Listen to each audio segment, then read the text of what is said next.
Dear student, तो कैसे हैं आप सब। आई होप आप सब बहुत ही अच्छे होंगे। तो स्वागत है आप सबका हमारे यूट्यूब चैनल रोशनी पॉइंट में और नए अध्याय के दूसरे पार्ट में। जैसे कि आप सबको पता है कक्षा क्लास 10th का चौथा अभ्यास चल रहा है। इसके विकास समीकरण का पहला हमने रूल्स क्लियर कर दिया है और दूसरे रूल्स में हम आ गए हैं। तो दूसरा रूल्स हमारा होने वाला, अभी उसको हम स्टार्ट करते हैं। तो कल से करेंगे ये सब, आपको जीवन में कभी नहीं कामयाब होने देगी।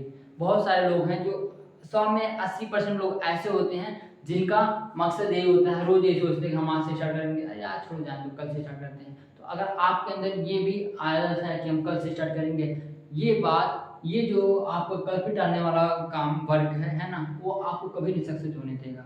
ठीक है, आज जो हो गया, आज जैसे भी आपने स्टार्ट कर लिया तो आपको उसका क्या हो जाएगा, धीरे धीरे हैबिट पड़ जाएगा। तो कल के टालने की बजाय आप उसे उसी टाइम स्टार्ट कर दीजिए।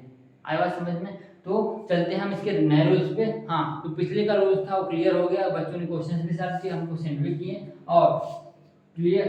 चलते इसके वही रूल है। देखिए इसमें केवल एक ही रूल है, बस नियम अलग। इसमें केवल एक ही रूल है कि हमको केवल एक्स वाई जो भी दिया रहेगा अचर पर उसका मान ज्ञात करना है। ठीक है, और उसके साथ देने के तरीके क्या अलग होंगे, थोड़ा थोड़ा अलग होंगे। ठीक है, इसमें देखिए उसमें हमने नहीं बताया था, इसमें कुछ अंडर रूट के अकॉर्डिंग भी क्वेश्चन बहुत सारे स्टूडेंट का कमेंट आया है कि सर हमको वो रूट्स के क्वेश्चन समझ में नहीं आते हैं। तो हम इसमें क्लियर करने वाले हैं जो रूट के क्वेश्चन। मान लीजिए एक क्वेश्चन है रूट के 3x² minus 2√6 plus 2 is equal to 0। अब देखिए जो रूट्स वाले क्वेश्चन होते हैं आपको उसमें थोड़ा सा दिमाग लगाना पड़ता है। हमने क्या बताया था, पहले इसका मल्टीप्लाई करेंगे, 3 तो 6 हो गया, 6 हो गया। अब ये रूट में है और यहाँ 2 है, यानी अगर हम √6 को और √6 को जोड़ दें, है ना, यहाँ एक है, यहाँ एक है, तो 2√6 हो जाएगा, ये लिखा गया है यहाँ पे। और इसका मल्टीप्लाई कर दे तो क्या होगा, जब मल्टीप्लाई करेंगे सेम होगा तो हमारा क्या होगा, 6 आ नहीं जाएगा, क्योंकि अब मल्टीप्लाई करेंगे तो रूट में 36 हो जाएगा। 36 किसका स्क्वायर, 6 का स्क्वायर है। बस आपका क्वेश्चन क्लियर हो गया। ध्यान रखिएगा जितने भी रूट्स के क्वेश्चंस होते हैं आपके आंसर उसी रूट्स में ही छिपे होते हैं। बशर्ते आपको रूट्स को देख के थोड़ा घबराहट होती है, तो घबराने की जरूरत नहीं है ना। तो सेम ऐसे सॉल्व करेंगे, 3x² minus x √6 plus √6 plus 2 is equal to 0।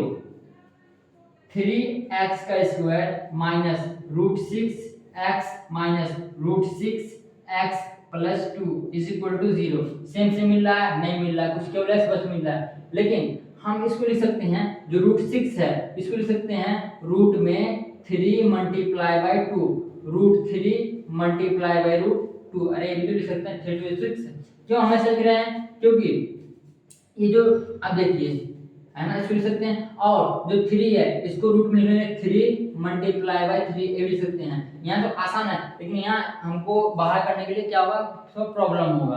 Problem क्या है, इस रूट को 3 लिख सकते हैं, √3 मल्टीप्लाई √3, है ना। इसमें इस क्वेश्चन में जो रूट वाले क्वेश्चन है उसमें ये जो कॉमन लेने की प्रक्रिया होती है इसमें थोड़ा एक्स्ट्रा होता है। आई बात समझ में। तो अब देखिए ऐसा हमने क्या लिखा है, यहाँ √3 और √3 मिल रहा है तो ये बाहर हो जाएगा, यानी हम √3 बाहर कर सकते हैं और यहाँ से x कॉमन कर सकते हैं। यहाँ क्या बचेगा, √3 बचेगा एक, और यहाँ x 2 बार है तो एक x बचेगा, माइनस यहाँ से x तो बाहर निकल गया, इसमें से ये बाहर निकल गया, ये √2 बच जाएगा, माइनस इसमें। अब देखिए यहाँ √2 को लिख सकते हैं √2 मल्टीप्लाई बाई √2, है ना। अब देखिए यहाँ 2 और 2 मिल रहा है तो 2 बाहर निकल जाएगा। जब बाहर निकलेगा यहाँ क्या बचेगा, 3 बचेगा। ये नहीं बाहर निकल रहा है, ये बाहर निकल रहा है, क्या बचेगा, यहाँ हम √2 कॉमन कर रहे हैं तो क्या बचेगा, √3x minus √2 is equal to 0। देखिए यहाँ से √2 बाहर निकल गया, 2 बच गया यहाँ पे, यहाँ से ये बाहर निकल गया, यहाँ √3 बच गया, x हमारा पहले से ही है। अब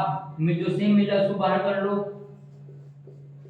और जो मिल रहा है उसको एक क्वेश्चन में कर लो, 3x minus 2 is equal to 0। दोनों सेम है ना, दोनों सेम है तो एक कैंसिल निकालेंगे, दोनों कैंसिल निकल जाएगा, equal to 0। x equal to क्या, माइनस में प्लस हो जाएगा, रूट में 2/3। देखिए माइनस की जगह प्लस हो जाएगा, ये मल्टीप्लाई डिवाइड हो जाएगा, 2/3 हो जाएगा। आई बात समझ में, ये हो गया आंसर।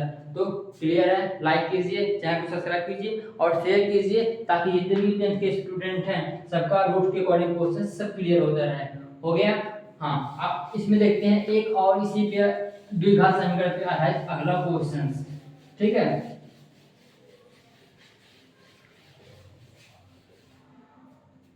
हाँ तो देखिए जो क्वेश्चन होने वाला है ये अपान करके होने वाला है ना। थोड़ा अपान में भी देख लेते हैं। द्विघात समीकरण एक्स स्क्वायर प्लस ब्रैकेट में ए अपान ए plus B plus B upon ए प्लस बी, है ना।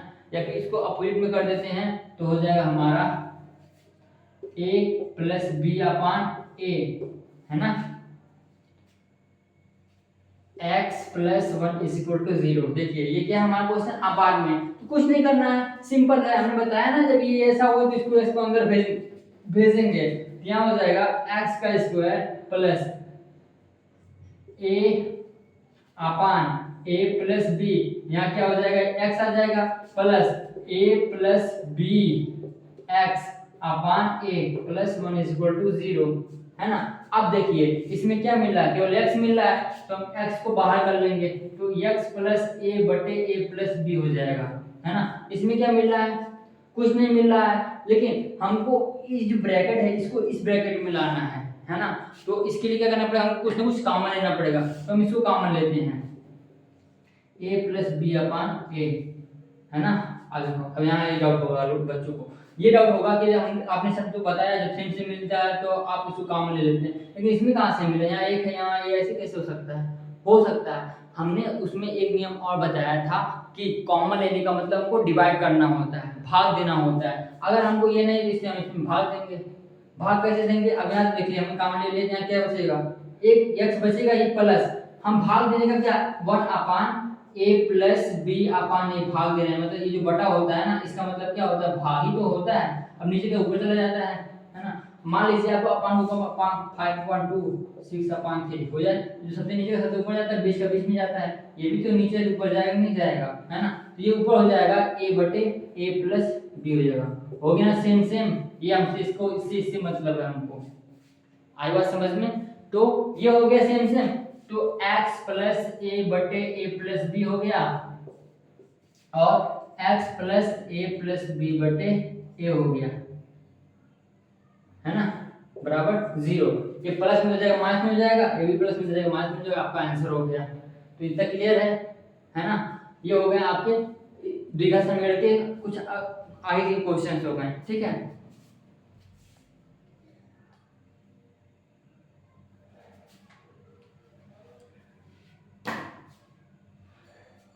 हाँ, अब इस पे हम आपको होमवर्क दे देते हैं, ये दो क्वेश्चन सॉल्व करने के लिए दे देते हैं। एक क्वेश्चन ले लीजिए इस पे आप सॉल्व करने के लिए, बाकी इसके अकॉर्डिंग जो आपके क्वेश्चंस हैं बुक में उसको आप सॉल्व कर लीजिएगा, साथ ही साथ आपके जो एग्जांपल्स हैं उसको भी आप क्लियर करते रहिए, ठीक है। हम इस पे दे रहे हैं क्वेश्चन x का स्क्वायर प्लस a प्लस 1 बटे a x plus 1, same actually question है, बस उसमें से कुछ डिफरेंस है ये, है ना। या फिर एक और क्वेश्चन लीजिए x का square plus y b plus 1 upon b x plus 1 is equal to 0। ये तो क्वेश्चन आपका होमवर्क के लिए हो गए, ठीक। हाँ, मिलेंगे इसके अगले वीडियो में, इसके अगले पार्ट में जो पार्ट 3 होने वाला है उसमें भी हम 2-3 क्वेश्चन के साथ मिलने वाले हैं आपसे, और साथ ही साथ उसमें के जो रूल्स होंगे आप देखिए जैसे जैसे आप आगे बढ़ेंगे वैसे तो क्वेश्चन बढ़ते जाएंगे, ठीक है। तो अब हमको धीरे धीरे क्या लॉन्ग क्वेश्चन मिलेंगे, ओके। हम एक वीडियो में केवल एक या दो क्वेश्चन से बस एक या दो क्वेश्चन देखेंगे, इसलिए क्या होगा आपका थोड़ा माइंड बनता रहेगा और आप वो ही नहीं होगा, ठीक है। तो मिलते हैं नए वीडियो में हम अगले पार्ट में और इसके आगे के क्वेश्चन के साथ, ओके बाय।